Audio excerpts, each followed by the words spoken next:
इस तरह कि मैं काफ़ी देर हो गई, तकरीबन 2-2.5 साल से ना किसी भी जगह पे कोई भी गवर्नमेंट जॉब अप्लाई नहीं कर रहा था। उससे पहले मैंने काफ़ी की थी, 14 स्केल तक भी मैं अप्लाई करता रहा, स्टेनोटाइपिस्ट के लिए, स्टेनोग्राफर्स के लिए। तो उसमें टेस्ट तो पास हो जाता था लेकिन फाइनल कॉल ही नहीं आती थी। उसके बाद मैंने 2 साल तकरीबन ऐसे ही छोड़ दिया। तो अभी नेशनल मोटरवे की जो है ना वो जॉब्स आई थी, तो मैंने भी नहीं करनी थी, मेरी वाइफ के भाई ने करनी थी। तो वो आया मुझे कहता कि मेरी ना जॉब अप्लाई कर दो, ऑनलाइन अप्लाई करनी है। तो मुझे नहीं करनी आ रही, आप कर दो। तो रात का टाइम था, मैंने कहा यार मैंने नहीं करनी, चले जाओ ना तुम। कहता नहीं नहीं करो करो। मैं उसका ऐड देख रहा था तो ऊपर ही एक जॉब आई थी रॉयल एम्बेसी ऑफ डेनमार्क की। एक ही जॉब थी, सिर्फ एक ही वैकेंसी थी। तो मैंने कहा यार ये एक है तो एम्बेसी की है, ऊपर से परमानेंट है, तो जो अंदर के होंगे उन्होंने अपने को बंदा रख लिया होगा, जैसी हमारी सोच होती है। तो फिर भी मेरे दिल में आया कि नहीं इसको अप्लाई करो, शायद ये मेरे लिए ही है। तो उसको मैंने अप्लाई किया। तो 19 मार्च को मैंने अप्लाई किया था। तो मुझे इनकी ईद थी आगे मुस्लिम्स की। तो ईद के बाद फौरन कॉल आ गया कि मेरा इंटरव्यू है, कि आपको जो टॉप 7 लोगों में हमने सेलेक्ट किया। जो आपने एक मोटिवेशनल लेटर, मैंने उनका क्योंकि रिक्वायरमेंट्स थी, एक मोटिवेशनल लेटर उनको टाइप करना था ऑनलाइन, और अपनी सीवी देनी थी, और एक रिकमेंडेशन लेटर उनको टाइप करके देना था। तो मैंने तीनों चीज़ें इनको सेंड की। तो उन्होंने बोला थी कि now you are selected in the top 7, तो आप आए और इंटरव्यू हमें दें।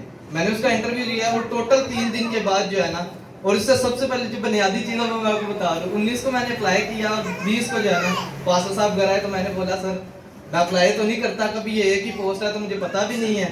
तो कहते हैं मैंने दुआ भी तो ये की है, अभी तुमने बताया भी नहीं, तो मैंने जॉब के लिए दुआ की है। मैंने कहा नहीं आप एक बार फिर दुआ कर दें। तो उन्होंने दुआ की है, मुझे कहते हैं ये जॉब तुम्हारी है, टेंशन ना लो। तो खुदा की शुक्रगुजारी है, मैंने इंटरव्यू दिया। उसके बाद मुझे फिर 2-3 दिन बाद कॉल आ गई कि जी now you are selected in the top 3। हमने जो हमारा शेड्यूल कुछ इस तरह होता है कि हम टॉप को सिलेक्ट करते हैं। अब 3 लोग सिलेक्ट हुए हैं, और ऑपरेशन मैनेजर था जो वहाँ पर, उसकी मुझे एक दिन पहले कॉल आई कि Rashid you are the only one who is Christian and both other are Muslims, so get prepare. मैंने कहा ठीक है सर। तो खुशी से जो उधर के ऑपरेशन मैनेजर था वो भी क्रिश्चियन ही था ना, तो उसने मुझे पहले बता दी कि वो दोनों मुस्लिम हैं, और मुझे बड़ी खुशी है कि तुम मेरिट पे आए हो और तुम अकेले क्रिश्चियन जो भी सिलेक्ट हुए हो। तो मैंने फिर दुआ की, मैंने कहा खुदावंद मुझे तो नहीं पता मैंने क्या बोलना, और मैंने कभी इंटरव्यू भी नहीं दिया इस तरह। और शुक्रगुजारी ये भी है कि रूह कुद्दस ने मेरी इतनी मदद की कि सबके इंटरव्यू जो थे वो ट्रांसलेटर्स के साथ हुए थे, और मेरा जो था विदाउट ट्रांसलेटर डायरेक्टली इंग्लिश में उनके साथ हुआ था। फाइनल इंटरव्यू मेरा जो था हेड ऑफ मिशन के साथ था। बाकी सबका मुझे नहीं पता, लेकिन इतना पता है कि उनका विद ट्रांसलेटर था और मेरा ट्रांसलेटर के बगैर हुआ था।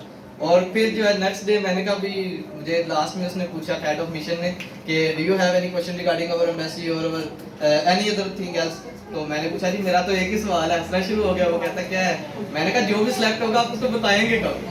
कहता है जी कि मेरा अकेले का डिसीजन तो नहीं है, कमेटी बैठेगी तो हम कल जो है ना वो आपको कंफर्म करेंगे। मैं इसी तरह ड्यूटी से आया हूँ, 10 बजे का टाइम था। तो मैंने अपनी वाइफ को बोला कि कॉल आएगी आज, मतलब ईमान था। मैंने कहा कॉल आएगी आज, तो कॉल आई है कि नहीं आई? कहती है मेरी तबीयत खराब, मोबाइल मैंने पास ही रखा हुआ, आ जाएगी ना। मैंने सब मोबाइल पकड़ा और जस्ट ऐसे पकड़ के ना व्हाट्सएप अभी ओपन ही किया, साथ ही ऊपर आ गया रॉयल एम्बेसी ऑफ डेनमार्क, उसकी कॉल आ रही। मैंने इसको दिखाया अपनी वाइफ को कि ये देखो कॉल आ गई, मैंने बोला था। उसको मैंने उठाया तो कहता है जी congratulation, now you are selected, so it's process to your verification clearance. तो मैंने कहा जी मैं उतना कुछ था, मुझे तो समझ भी नहीं आ रही थी मैं उसको रिप्लाई क्या करूँ। मैंने उसको थैंक यू किया।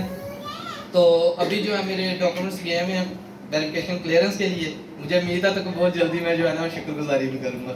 आमीन।